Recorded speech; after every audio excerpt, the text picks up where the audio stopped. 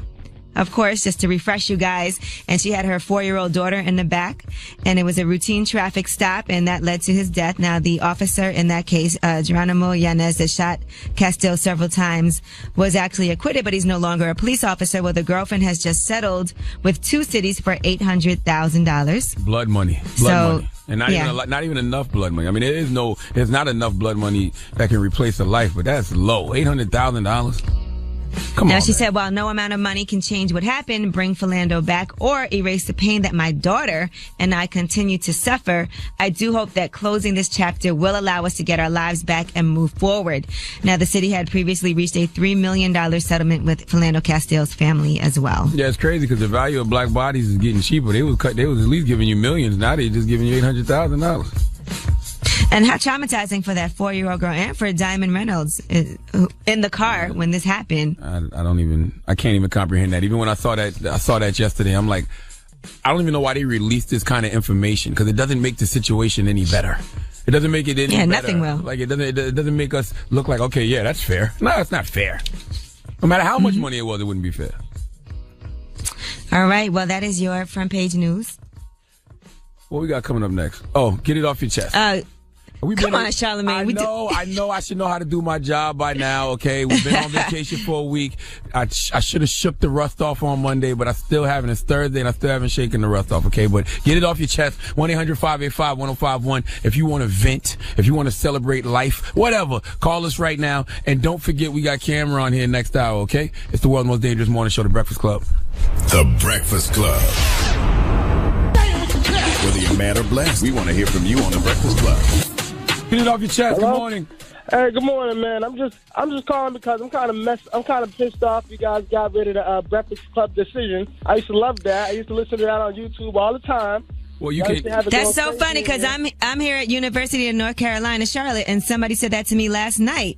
They said, "What happened to the decision?" That's hilarious. Yo, that was the best. I don't know, y'all had a rocket, and I loved it, man. I hope y'all bring it back. Well, I got another thing that got me mad, too. Well, hold on. Shoot your shot. We got Shoot Your Shot. We have a segment called Shoot Your Shot that we do now instead of the decision. So check that out. Tell us what you think about that. Now, what's your next thing? Oh, it's a little more safer, huh? Yeah, I see.